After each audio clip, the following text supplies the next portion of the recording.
अस्सलाम वालेकुम guys, I hope you all are well. आज हम स्टार्ट करेंगे PES 96 2017 जो कि टैसअप की इम्प्लीमेंटेशन फ्रेमवर्क है।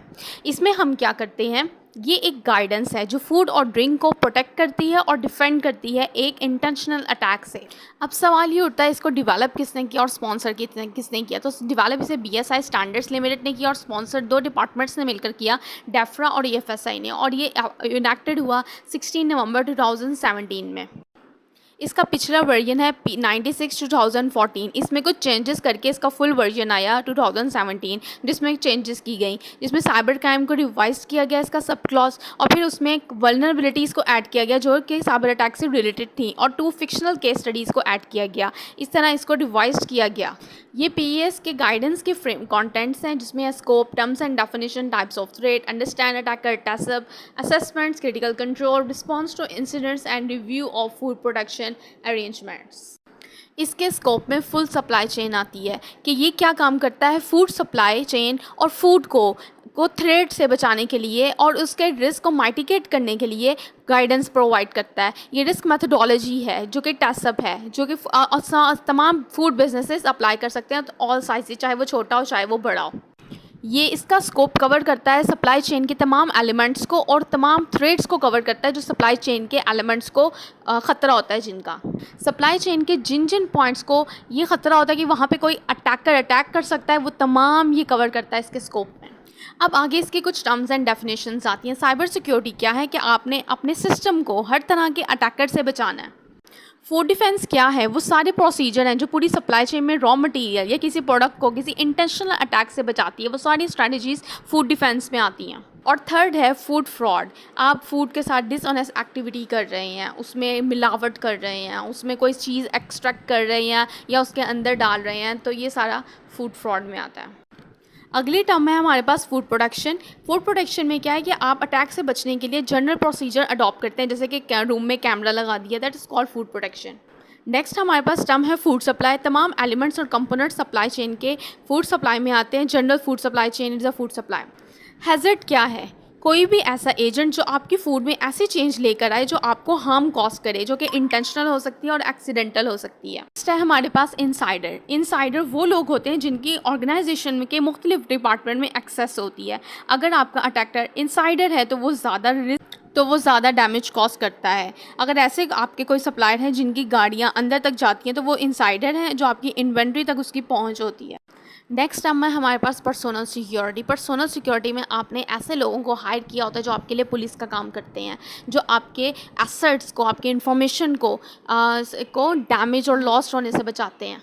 पर्सोनल सिक्योरिटी के एग्जांपल क्या हैं, जो वोकेशंस आपने दे दी, and dual control, clean desk policies बना दी, जॉब रोटेशन करवा दी। इससे होगा क्या, इससे डाटा की चोरी और इलीगल एक्टिविटीज़ का रिस्क कम हो जाएगा। नेक्स्ट टर्म थ्रेट क्या है, कोई भी ऐसी चीज़ जो कोई भी 2 नंबर इंसान की वजह से आपके सिस्टम को हार्म कर सकती है, वो थ्रेट है। और टैसअप के बारे में तो आप पहले से ही अच्छी तरह वाकिफ़ हैं, ये आपको मैं नेक्स्ट लेक्चर में बताऊंगी इसकी डिटेल।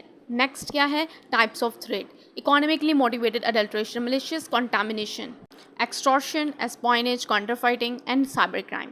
अब मलिशियस कंटामिनेशन क्या है, इंटेंशनली आपने कंटामिनेट कर दिया किसी चीज़ को। एक्सटॉर्शन क्या है, ब्लैकमेलिंग। एस्पॉइनेज क्या है, रेसिपी किसी की चोरी करना, रेसिपी किसी की कॉपी कर लेना, काउंटर फाइटिंग है। और साइबर क्राइम है आप किसी के IT सिस्टम को हैक कर लेना, उसके नेटवर्क को हैक कर लेना। नेक्स्ट हमने अटैकर को अंडरस्टैंड करना है। कोई भी माइटिगेट स्ट्रेटजी डेवलप करने से पहले ये ज़रूरी है कि आप अटैकर को अंडरस्टैंड करें। जो कोई भी इंडिविजुअल या ग्रुप है तो डेलिबरेट अटैक करने का प्लान बनाता है, तो अटैकर ये है कि वो फ्रॉड करने के पीछे उसका मोटिव क्या है, उसके एक्शन के अगेंस्ट उसे किस किस्म के हर्डल आ सकते हैं, कि जितना कम चेक्स होंगे उतना वो वल्नरेबल होगा अटैक करने के लिए। फिर ये देखें कि अटैकर में कितनी कैपेबिलिटी है, क्या उसके पास अपॉर्चुनिटी अवेलेबल है अटैक करने की। ये अटैकर की कुछ टाइप्स हैं।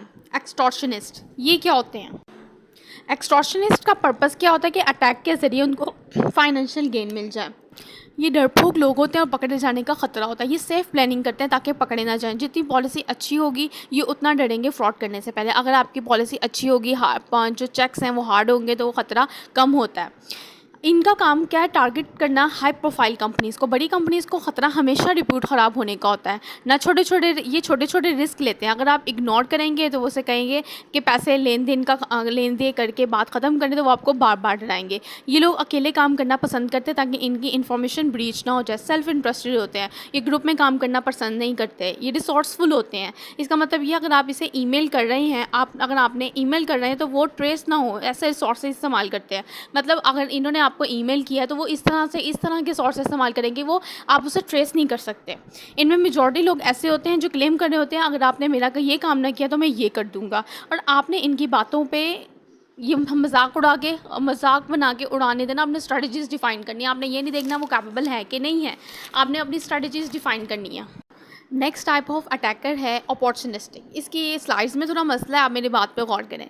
ये अपॉर्चुनिस्टिक क्या होते हैं, ये ताक में होते हैं कि कोई मौका मिले अटैक करने का। ये ज़्यादातर इनसाइडर होते हैं, ये इन्वॉल्व होते हैं सम kinds of decision making.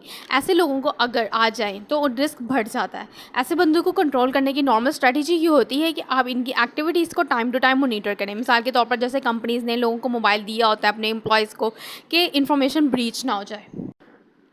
Next हमारे पास है इरेशनल इंडिविजुअल्स। ये क्या होता है, ये प्रॉन्स एंड कॉन्स नहीं देखते, ये बातों में आकर कार्रवाई डाल देते हैं। इनकी प्लानिंग नहीं होती है, इनके कुछ मेंटल इलनेस से सफ़र हो रहे होते हैं। अटैक करने के पीछे प्लानिंग नहीं होती। अब इनको किसी चीज़ से गर्ज नहीं होता कि वो पकड़े जाएंगे, वो सिर्फ टास्क देखते हैं और वो देखते हैं इसको काम को करना है हमने, और उससे एसोसिएटेड रिस्क बहुत कम होते हैं। ऐसे इंडिविजुअल का पकड़ना आसान होता है। नेक्स्ट हमारे पास टाइप है डिस्ग्रंटल्ड इंडिविजुअल्स। ये वो लोग होते हैं जो रोज़ाना बॉस से डांट खा रहे होते हैं। इनका पर्पस क्या होता है कि इन्होंने सिर्फ ऑर्गेनाइजेशन को डैमेज करना है, पैसों से इन्हें कोई फ़र्क नहीं होता। इनका प्राइमरी ऑब्जेक्टिव होता है रिवेंज। इसके लिए वो क्या कर सकता है वो करता है। बाज़-औक़ात ऐसे लोग भी होते हैं जो डिस्ग्रंटल्ड बन जाते हैं, जो ऑर्गेनाइजेशन में आकर तंग आ गए होते हैं। ये लंबे अरसे से काम कर रहे होते हैं मगर उनको कोई रिवॉर्ड नहीं मिलता। ये टेक्निकल एक्सपर्ट्स होते हैं और वो वीक पॉइंट्स जानते होते हैं ऑर्गेनाइजेशंस के, डायनामिक्स जानते होते हैं ऑर्गेनाइजेशंस के। नेक्स्ट अटैकर की टाइप है हमारे पास साइबर क्रिमिनल। इनकी बिजनेस ऑर्गेनाइजेशन में कोई एक्सेस तो नहीं होती, लेकिन ये सिर्फ क्या देखते हैं, बिजनेस के सिस्टम को। ये लोग क्या करते हैं, आपके सिस्टम्स की वर्किंग को स्टॉप कर देते हैं, आपका डाटा चोरी कर लेते हैं, डिस्टर्ब कर देते हैं आपके बिज़नेस के इंटरनेट को। और इनकी मोटिवेशन क्या होती है, क्रिमिनल होती है या पॉलिटिकल भी हो सकती है। एथिकल हैकर इतने काबिल नहीं होते, हैकर काफ़ी प्लानिंग के साथ काम करते हैं। नेक्स्ट हमारे पास टाइप है प्रोफेशनल क्रिमिनल। ये ऐसे लोग होते हैं जो काम करेंगे आपके ऑर्गेनाइजेशन, ऐसे काम करेंगे जो आपके ऑर्गेनाइजेशन के नोटिस में ना आए। अगर आपके इन्वेंट्री टर्न्स में अगर ये थोड़ी गायब कर लेते तो किसी को पता नहीं चलेगा। इस तरह से इनको पता होता है कि ये कहाँ कहाँ पकड़े जा सकते हैं। ये लालची नहीं होते, अपना काम भी करते हैं और पकड़े भी ना जाएँ। अगर 10,000 आपका माल है तो 100 से गायब करना शुरू करेंगे। छोटे छोटे नुकसान करते हैं। जब आप अटैकर को अंडरस्टैंड कर लेते हैं तो यहाँ पे हमें टेसअप इम्प्लीमेंट करने की ज़रूरत पेश आती है। टेसअप एक टीम एक्टिविटी है। जब आप किसी फ्रॉड का तौर ढूंढ लेते हैं तो अटैकर एक नए फ्रॉड और तरीके के साथ सामने आ जाता है। डेवलप करें best strategy, always need diversified team. अब मैं आपको टेसअप प्रोसेस की डिटेल बताती हूँ। आपने क्या करना है, आपने टेसअप टीम बनानी है, फिर इन्फॉर्मेशन कलेक्ट करनी है रिलेटेड टू फ्रॉड, कहाँ कहाँ आपका ध्यान ज़्यादा है, थ्रेट आइडेंटिफाई करने हैं, आपने ऑपरेशंस में थ्रेट आइडेंटिफाई करने हैं, आपने ऑर्गेनाइजेशन में थ्रेट आइडेंटिफाई करने हैं, फिर आपने कोई प्रोडक्ट सेलेक्ट कर लेनी है कि कौन सी हाई वल्नरेबल है। जो हाई वल्नरेबल है उसके लिए स्ट्रैटेजी बनाएं, फिर एक प्रोडक्ट सेलेक्ट करें, इसको कहाँ कहाँ खतरा और आइडेंटिफाई करें, फिर उस प्रोडक्ट की सप्लाई चेन देखें और फिर उसे एनालाइज करें। एनालाइज ये करें कि उसमें ख़तरा कहाँ कहाँ मौजूद है, सप्लाई चेन के डिफरेंट एलिमेंट्स में वल्नरेबिलिटी कहाँ कहाँ है और कौन से लोग वहाँ पे इंगेज हैं, मार्केट तक सप्लाई करने के लिए कौन कौन से लोग इंगेज हैं। फिर इम्पैक्ट देखें, कौन से सप्लाई चेन में पॉइंट्स ज़्यादा वल्नरेबल हैं, जैसे हैसअप में क्रिटिकल कंट्रोल पॉइंट्स हैं, क्या ये CCP इतनी वल्नरेबल है कि थ्रेट हो सके। फिर इम्पैक्ट असेस करें कि एक पॉइंट के ऊपर एक से ज़्यादा थ्रेट भी हो सकते हैं, तो आपने कंट्रोल मेजर्स को कैरी आउट कोई टीम करेगी, लोग डिफाइन करेंगे, इम्प्लीमेंट कौन करेगा, और हॉरिजॉन्टल स्कैनिंग ज़रूर करें नेक्स्ट साइकिल से पहले। नेक्स्ट हमारे पास आ जाता है असेसमेंट, जिसमें हम क्या करेंगे, थ्रेट को इवालुएट करेंगे, वल्नरेबिलिटीज़ आइडेंटिफाई करेंगे, असेसमेंट करेंगे रिस्क की, और फिर टेसअप रिपोर्टिंग करेंगे। अब हमने इवालुएट करना है थ्रेट को, कैसे करेंगे, प्रोडक्ट ही अलग देखेंगे, प्रीमिसेस अलग देखेंगे और इंफॉर्मेशन सिस्टम अलग देखेंगे, और ऑर्गेनाइजेशन को अलग हम इवालुएट करेंगे। कैसे करेंगे, आपने कुछ क्वेश्चंस करने हैं। नेक्स्ट में मैं आपको बताऊंगी कुछ क्वेश्चंस इसके इंशाल्लाह नेक्स्ट वीडियो में। थैंक यू, अल्लाह हाफ़िज़।